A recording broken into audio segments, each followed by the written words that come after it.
Thank you all for joining us for this webinar on the Ireland for Ukraine grant round, which was open for applications on the 9th of June.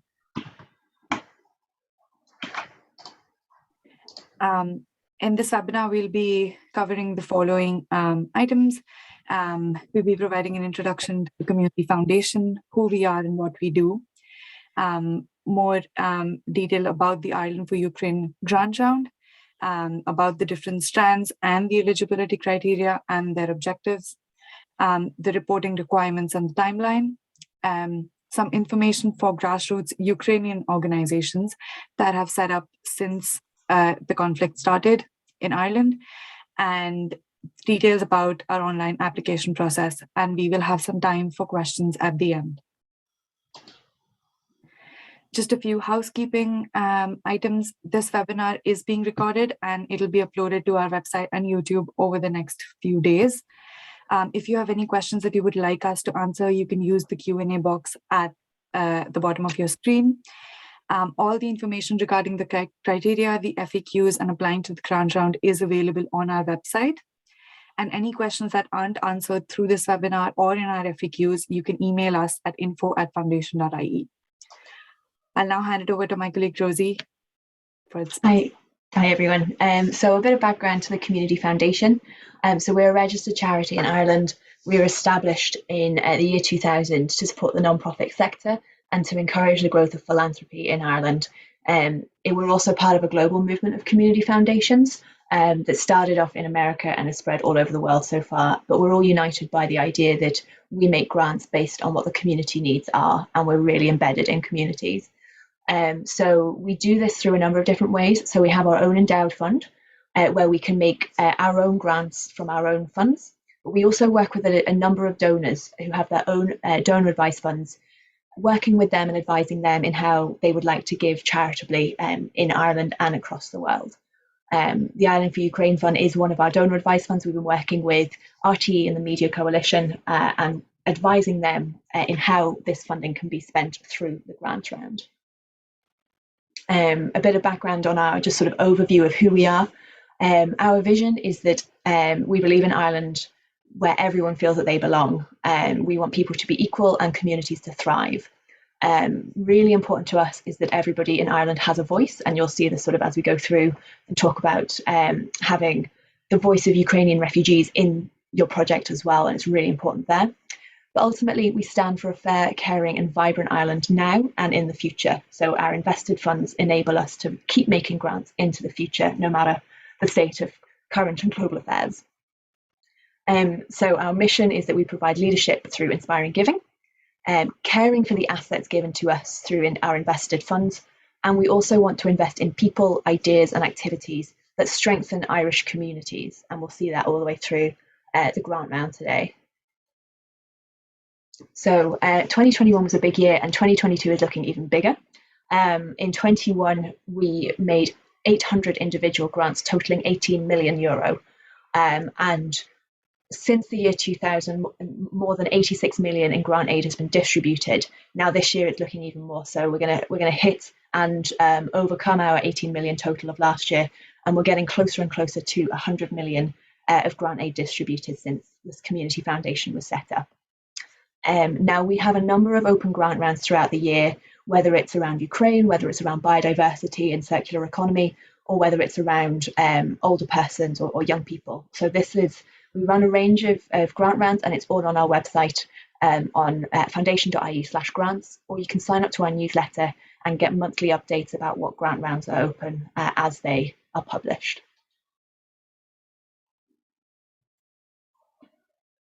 You're just on mute, Shreya. Yeah. Thanks so much, Rosie. So the Ireland for Ukraine is a public fundraising campaign that was launched by Ireland's leading media coalitions to be able to raise funds for people that have been affected by the conflict in Ukraine and those who have been displaced. 50% of the total funds raised are going to international aid agencies, 4 agencies, which is the Irish Red Cross, Trócaire, UNICEF and Concern, to support their work on the ground in Ukraine as well as in the neighboring countries. The other half of the total funds raised is through this grant round will be used to support Irish local, regional and national organizations to support them to build capacity and better respond to the crisis of refugees arriving in Ireland, to be able to better support them.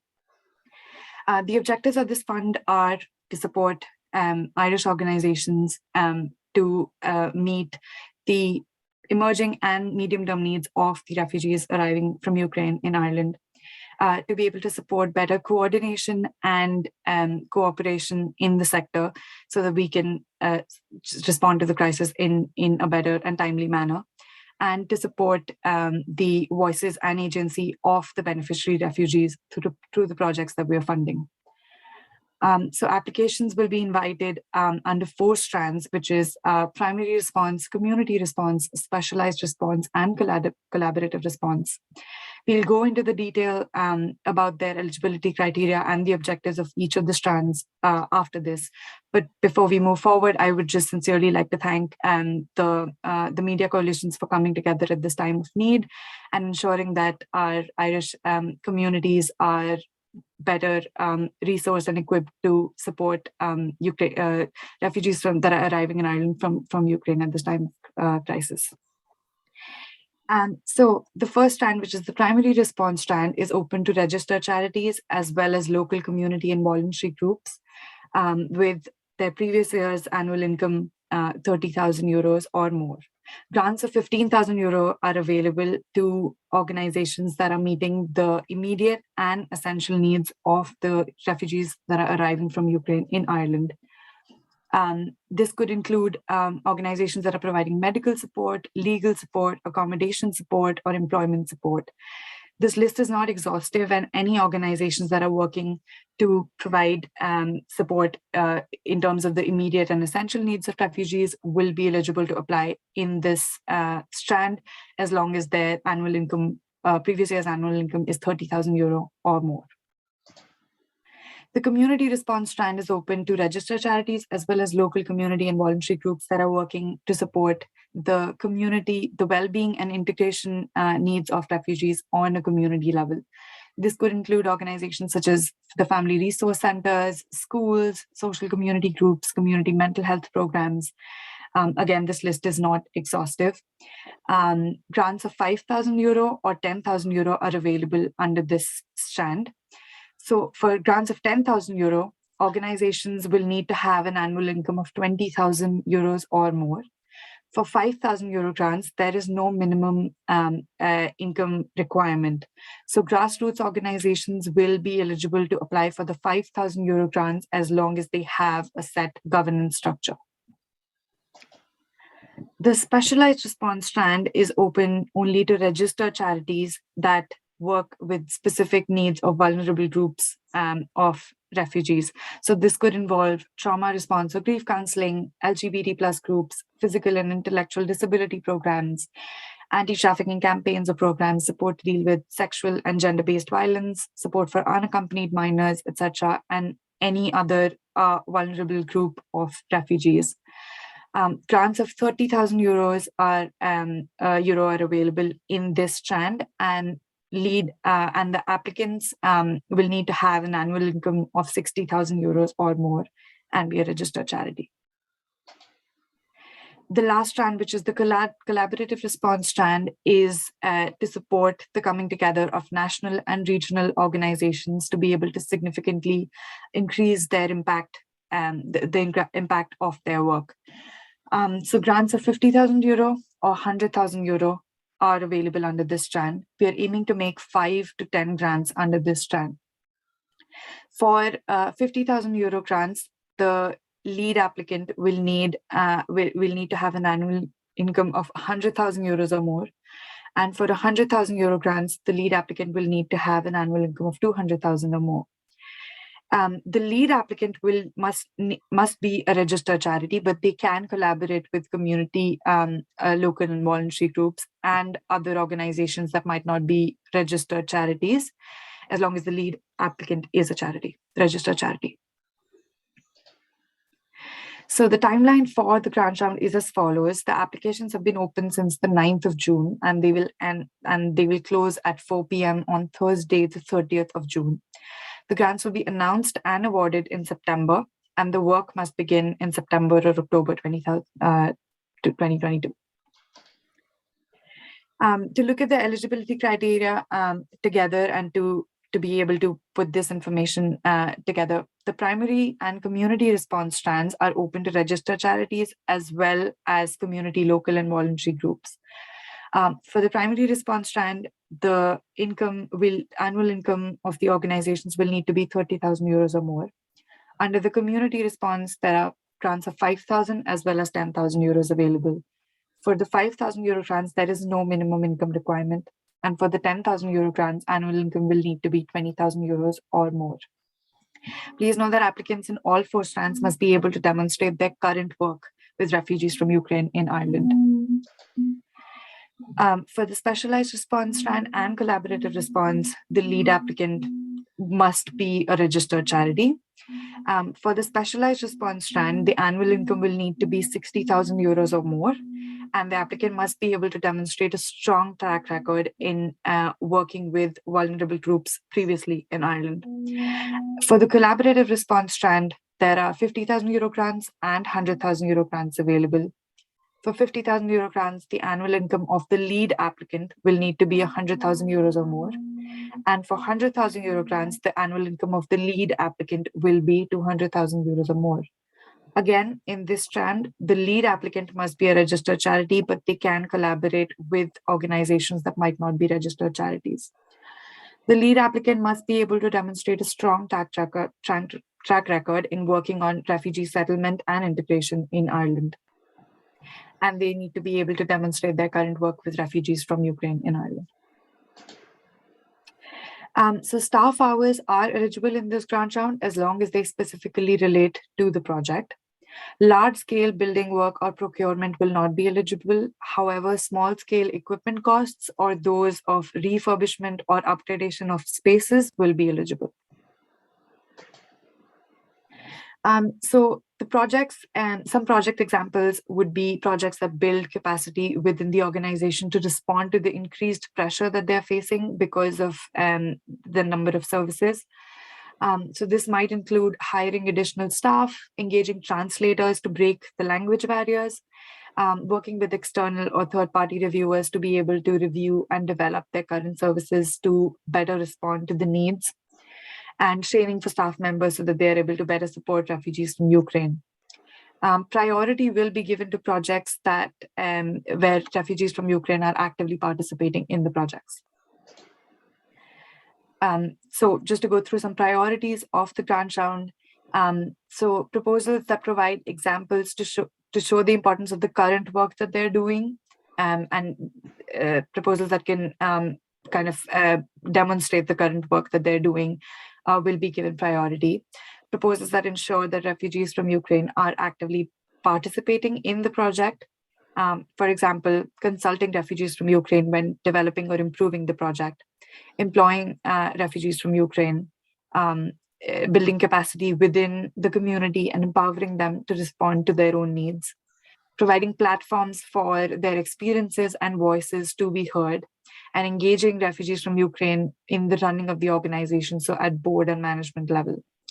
And as always, proposals that have provided a detailed project outline, measurable outcomes, and budget will be given priority. So some information about grassroots Ukrainian organizations. We're aware that many such organizations have been set up in the last few months to respond to the crisis and support refugees from Ukraine that are arriving in Ireland, but they might not have formal governance structures set up yet or might be in the process of setting them up. So for such organizations, the Irish Refugee Council has agreed to be a fiscal agent, which means that if the application is successful, the money would be awarded to Irish Refugee Council from us, which in turn will be transferred to the organization. Ukrainian organizations will be eligible to apply under the primary response and the community response strand. Along with their applications, they will need to submit the following documents, which is governance documents, which is like which could be a mission statement, organizational bank account details if they're available. If not, you can reach out to us and we can we can tell you how you can kind of fill the application form without the organization bank details. Annual accounts or a profit and loss statement for the organization, if that is available. Again, you can reach out to us and we can let you know. In addition to that, only Ukrainian organizations will have to submit a one-page document that answers the following questions, which is, what is the mission of your organization? How long has it been established? And what steps have you taken to set up a governance structure around the organization? All these documents will be used by the Irish Refugee Council to conduct due diligence, and if the application is successful, and at that point we can see whether the application is eligible for the grant. It's successful for the grant. All organizations that are submitting an application will be required to submit and upload digital copies of the following governance documents, which is the Constitution or Memorandum and Articles of Association, a bank or credit union account statement header, the organization's most recent annual accounts, and wherever applicable, they have to be audited. Please note that if you do not submit the correct governance documents, your application will not be considered for funding. So all successful grantees will be required to report on the progress and impact of their projects. All projects must be completed in the 12-month period, which is September 2022 up till September 2023. But if your application, if the timeline doesn't fall within this, you can reach out to us and we can work with you on that. All successful grantees will be required to submit interim reports in March 2023 and final outcome reports in October 2023. The Media Coalition may require additional reporting, feedback, or case studies for their own promotion, and they will be in touch with you where this is relevant. We will advise you to kind of keep note of any achievements that happen throughout the project in terms of case studies, photos, and videos, which will then make it easier for you to respond to either ourselves or the Media Coalition if something is required. I'll now hand it over to Rosie for the application form details. Brilliant, thanks Shreya. So I just wanted to take a bit of time in the rest of our presentation to look at the application form itself. Some of you will be very familiar with our application form, but this won't be the case for everyone. So I just wanted to highlight a couple of things as you're going through. So this is a general this is what the application form looks like, and a couple of things to highlight here. So down the right hand side, there are a number of different sections. So as we can see, we're in section 1, which is all about the organisation. Section 2 and 3 and 4 are also listed there as well, so you can jump between those different sections as you're going through, or you can just scroll on your screen. A key one is save application at the bottom. It's very important that you note this. So as you're going through, you can save your application at any stage and come back to it, but make sure it is saved, because if you exit off and you haven't saved it, then all your work will be lost. As you're going through, some of the answer fields will have a little information icon. It's an eye in a blue circle. So we really recommend you checking those out. We have added additional information in those areas. So if you hover over that eye button, you will be able to see additional information that will be helpful for you answering the question. We also, on some of the fields, have a red line down the side. So this means that it is a compulsory field. So we need to make sure that you have your details filled in there. If you don't fill it in, then you won't be able to submit at the end, and your application form will sort of bring you up to the section where it's missing information. Where there is an information like website, you can see that we don't have a red line because we don't expect everybody to have a website. That's fine, you can leave it blank and you'll be able to submit anyway. You can also see an example there with the organisation's charity number. So where we've outlined that an organisation must be a charity, we've made sure that that has to be inputted there, but where you don't need to be a charity, you won't need to input anything. You can either put NA or you can just leave it blank, and that is absolutely fine. So if I was to go through and click on Save Application, it would bring me to this section here where I can add my attachments, I can save as draft, or I can submit. So I just wanted to highlight this to you first. It's right at the bottom of the application form. So as you're going through and attaching your documents, you can click on each of the different boxes and you'll be able to upload the mission statement or your accounts or your bank statement header or anything like that. Please double check that you have all of these attached because they'll come through to our end, and we want to make sure that we have all the correct documents for you. And then save as a draft. This is really useful. So I'd really recommend once you've finished a section to save it as a draft and come back to it either immediately or you can come back to it in a couple of days' time. We want to make sure that people have all their information available, and if it is lost, there's only so much we can do in bringing it back. So do make sure that you do save as a draft. And then the final button is the submit button, which is the most important one. So if you have saved it as a draft, you must remember to submit before the deadline. We won't be able to accept any applications that haven't been submitted. So just make sure that you've hit that button. And once you have, you'll receive a pop-up in a new window, and you will also receive an automatic email with a PDF of what you've just submitted. So double check everything and make sure that it's all gone through. If you don't receive your sort of submission email in around half an hour, double check your spam or your junk inbox. But if it's not there, just give us a quick email and we can just confirm that it has been in fact submitted. That's absolutely fine. Now what we do sometimes see is two different people working on the same application. So you might have someone filling in section 1 and then someone else filling in section 2. This is okay, but we can't, the system doesn't allow for two people to be editing the same application form at the same time. So if you are filling in section 1, you fill in your bit, hit save as a draft, and then your colleague can use the same link that you were given. They can then open it up and add in their pieces. But if there is the application open on two different laptops and two different screens at the same time, the detail isn't always submitted correctly. So we just recommend you doing it one at a time. So looking at an example application that we have here. So this example organisation was established in March 2022. It's really in response to refugees who have been arriving from Ukraine. They haven't sort of said who they are in this answer, but they've been supporting 200 odd people, mostly women and children, who've been housed in a hotel in Athlone. And they've said actually there's very little out there to support them. So what they've done here is they're really looking at the question. So describe your current work in supporting refugees and give examples. So I've just highlighted here, so what they've been up to. They've been providing welcome information, they've been providing essential items, hygiene products, clothing, school books, and they've sort of shown what they're up to. And then in their second paragraph, they've actually said, we've been really successful in this. This is how important our work is.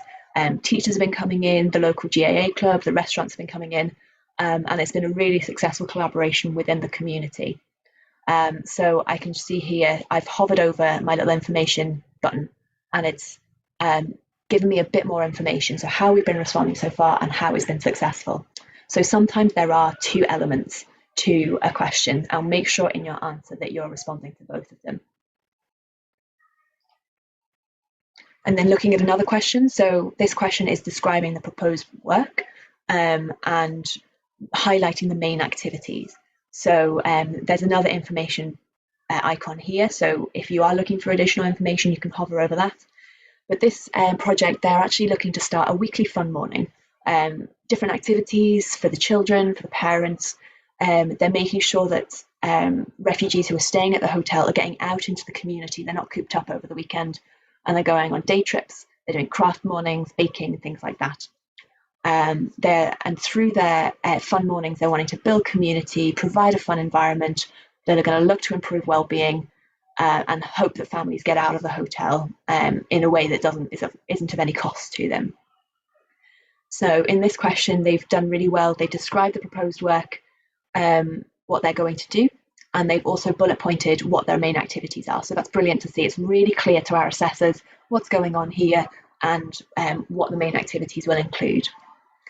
I'd just like to highlight here as well the word count.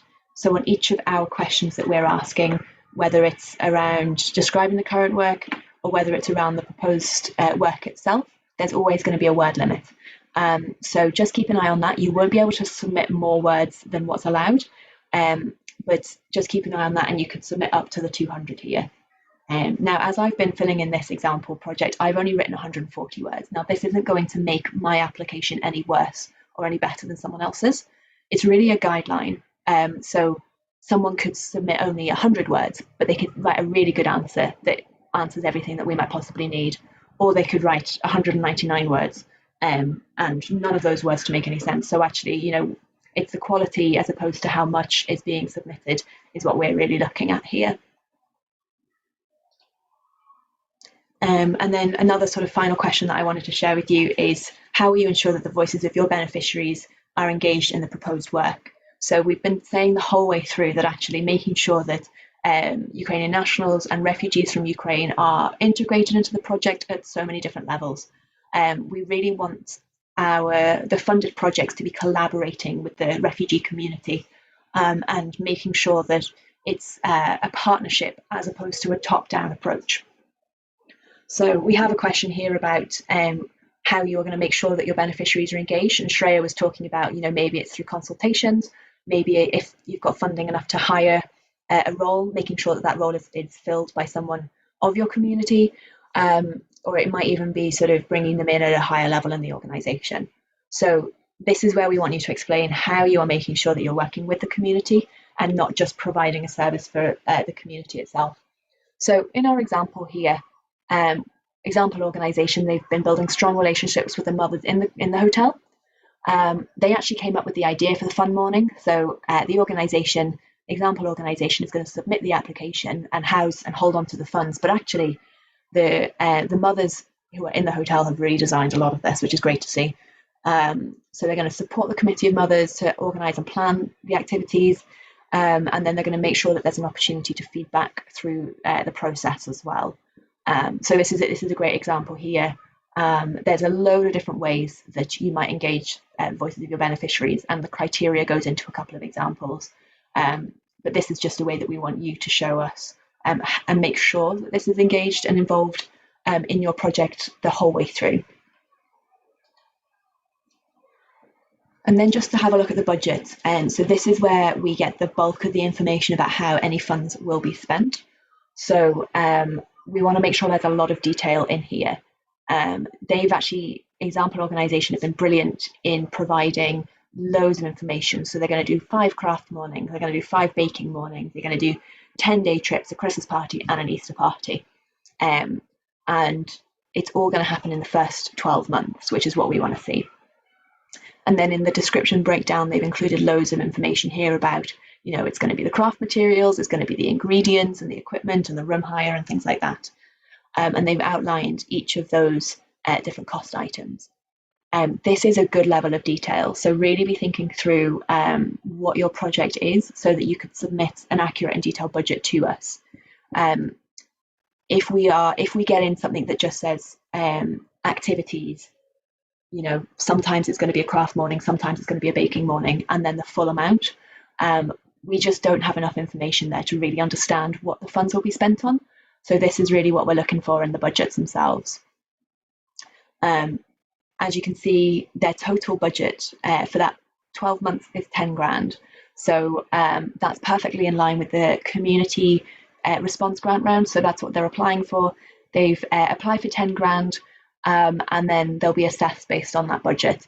You can apply for more than what you can apply for. So for example, an example organisation could submit a €15,000 budget, but they would only be awarded 10,000, and that's absolutely fine. We will just take this into account as our assessors are doing their job. So if you are looking for additional funds, make sure you include it in the budget. And what we'll say is we'll just give a €10,000 contribution to the work that's going on. Or even if it's a larger one, for example, a specialised response, maybe it's €50,000 to hire an additional member of staff to deal with a particular piece of work. €50,000, you can apply to us for that. We'll ask sort of how those additional funds will be raised as well. But if you're successful, we'll only be able to award the amount for that particular strand. But that will hopefully give you a bit of a boost in order to raise the rest. So just sort of rounding up on the tips and advice through the application itself. So make sure you answer all parts of the question. If there's 2 sections to it, make sure you're answering both sections. The eye icon is really important. It provides a lot of information that will help you in your answer. Make sure your budget is clear and detailed, as detailed as I was showing you there.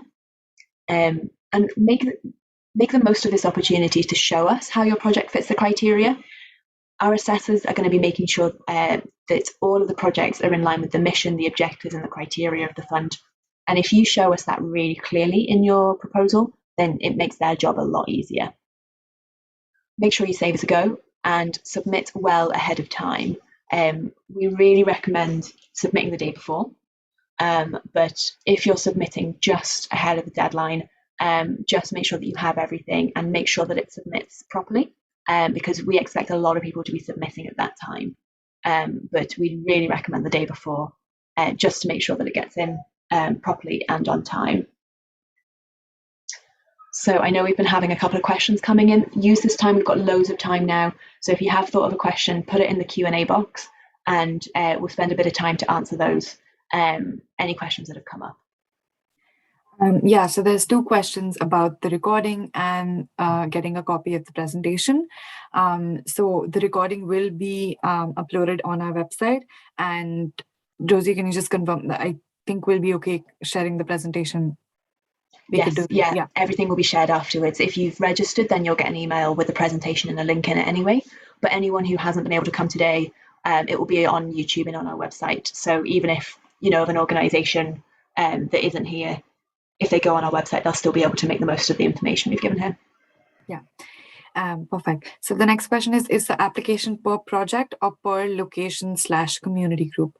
So so that would be not per location, but per organization. So any organization can submit one application to any one of the strands only once. So that will be per organization. If that involves within the application, if the contribution is towards two separate projects, you could do that, but the application will be from one organization and we'll only be able to accept one application across all the strands. Or if, for example, you have a piece of work going on in one town and another town, but it's a similar sort of piece of work, that can all be sort of submitted as the same project. That would be absolutely fine. And it's brilliant to see sort of that work can be shared and duplicated across the board. That's no worries there. As a gender-based violence organization, can research for cultural competence building be a component within the wider proposal, which will be geared towards capacity building on outreach and service delivery? Or is the grant strictly for direct service delivery? No, that can absolutely be built into the proposal. There is no, we have kind of highlighted the kinds of organizations that are eligible in the different strands, but the type of project is open, and we really want to hear from the sector, the needs that they're experiencing. Of course, as we highlighted, there will be a few priorities, but it absolutely is eligible for the grant round. Yeah, and I think the main thing sort of that overarches everything is we know that there's a huge variety of different needs. And so there's going to be a huge variety of different ways that community organisations and charities are going to be responding to those needs. So if the best way to respond is through research, that's brilliant. That's what we want to see. But if the best way to respond is through, a Christmas party and craft mornings, we also want to see that as well. The impact, there will still be an impact on like the different communities, and we'll have different types of impact.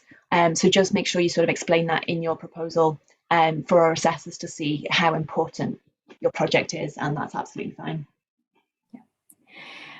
So the next question is, how many different projects can one company submit? Should we split into different projects or plans, or submit everything in one application? Do you want to answer that, Rosie? Yeah. So we can only take one application. So if when we're sort of defining a project, your project can be called responding to needs of the Ukrainian community in your local area. That can be the project itself. And within that, it can be, it can be outreach, and it can be information, and it can be translation support. That's okay. So roll it all into one and detail that in the budget. And then we will If it's more than the amount that you can apply for, we will sort of, and you're successful, we'll give a contribution to that. Or if there are certain elements that the donor and ourselves want to focus on a little bit more, we might say this is a 10 grand contribution to this particular element, because we see that it's really vitally important for that to be the focus in the short term rather than something else.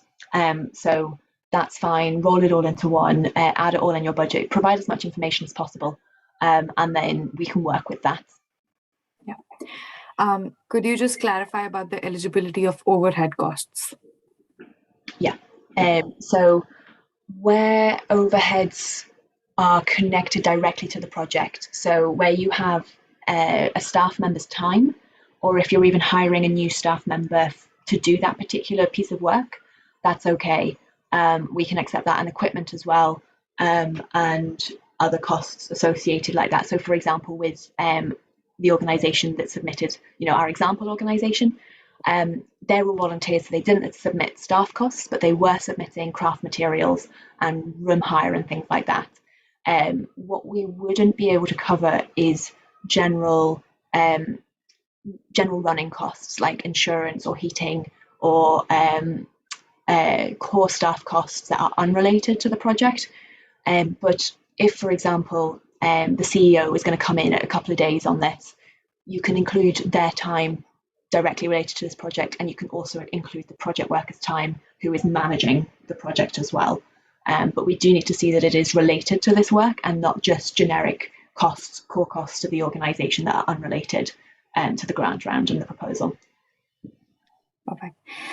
If we receive funding from a statutory body, TUSLA, can we still submit an application? Yes, you can. And if you've received funding for the particular project that you're applying for, you can mention that in the application. But if it's a general funding that you've been receiving for time or other costs, that's fine. You don't need to mention that in the application. But yeah, you absolutely can submit an application.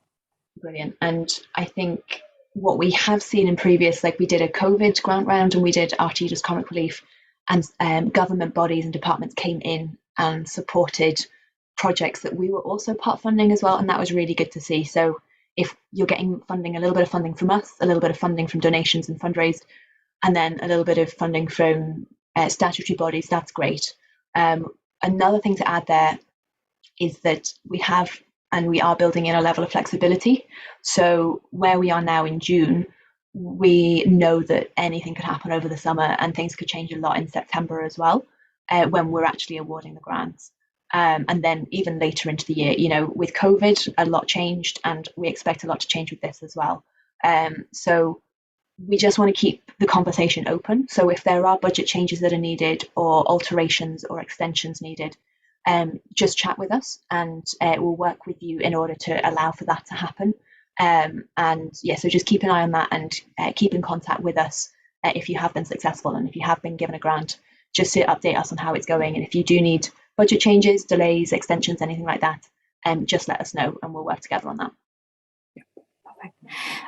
With regards to Strand 4, would taking on Ukrainian staff in residential services be applicable? By this, I mean directly employing for translation services, etc., to work alongside charity staff. That is something that will be eligible across all the strands if you are employing or engaging with translation services. But since you mentioned Strand 4, as long as it is directly facilitating the coming together of two organizations and helping with the collaboration part, yes, it will be. Then I applied under the collaborative strand and I've started populating. If it is a case that this is not the correct strand, can I reapply for a different strand before I submit, please? So you would not be able to do that in that same application form, but because there is a different application form for different strands. So if your answer is still not answered through this webinar and there are FAQs, you can reach out to us to check whether that's the correct strand. And if not, you can start a new application under the new strand. So yeah, if you still have the question about it being the correct strand, you could reach out to us. If you're halfway through, or if you've just read and you decide that this isn't for you, just leave it. We won't count anything that's been half filled in. So unless you submit something, we actually won't see it until it's been submitted anyway. So you can write half an application and then open a new one and submit that instead. And that's absolutely fine. We'll be none the wiser anyway. Yeah. Can you discuss if anything else can be submitted, example, reports, photos, accompanying information to give further justification for the proposal as further evidence to back up an existing organization's impact at present? Are you ready to take this on? So there are the minimum pieces of documentation that we need, which is the governing documents, the bank statement header, and the annual accounts. There is an opportunity in some of the strands to upload an additional document, but what we really want to see is everything in the proposal itself. So provide the information within your application. If there are pieces if there's like photos and things like that, email them to info@foundation.ie, but only what is in your application will be seen by our assessors when they're actually doing the assessment process. Another thing just to add on that is if you are having any difficulty with uploading documents, sometimes larger documents take a bit longer to be uploaded and submitted. We will be able to upload it manually from the back end once you have submitted. So let's say you've got 15 minutes until the deadline and your constitution isn't uploading. Just submit your application, get it in, and then you can email info@foundation.ie with the documents that should have been on your application. We can do it manually from our end. Sometimes it happens where there's an issue with uploading documents, but the main thing is to get the application in ahead of the deadline, and we can sort of mop up the rest afterwards. Thanks. Can it apply to development of a community within a center? Can a translator be employed to assist with access and integration in the wider community? Yes, as long as they're being employed by a setup organization, which if it's coming through the primary or community response strand does not need to be a registered charity. But yes, as long as they're being employed by a not-for-profit organization, yes. Transport is a major barrier in rural Ireland. Can this be a standalone budgeted project? Vehicle costs and transport costs are actually only eligible in the community response strand because we're aware of that. Rosie, will you like to comment on the standalone? Yeah. Yeah, I think what we're looking for there is sort of similar to, staff and equipment costs. So it needs to be related to the project itself. So if you are just buying a bus, for example, then that wouldn't be eligible. But if you are applying for costs associated with travel to a project or as part of your proposal, that would be okay. So, whether it's taxi costs or, hiring a coach for a particular activity or anything like that, that would be okay. And those can be included as part of your program. Include the other costs as well if it is a part of a program in order to, get people from a rural hotel to a city or something like that. But what we'll need to see is that it's related to the project as opposed to just the vehicle itself. Yeah. When will applicants know if they've been successful or unsuccessful? So it will be in September, and we don't know the exact date yet, but it will be in the month of September. Probably early September. Yeah. Okay, so it's another question from Bernardo's. Hugh is here. So we are considering hiring an additional project worker for our children's bereavement service. This new member of staff would provide both direct bereavement support to Ukrainians as well as bereavement support training to their Irish helpers. Depending on the eventual level of need, this person may also work on our regular caseloads, that is with Irish families connected to Ukraine. Is this okay, or must any new staff work exclusively with Ukrainians and or their Irish helpers?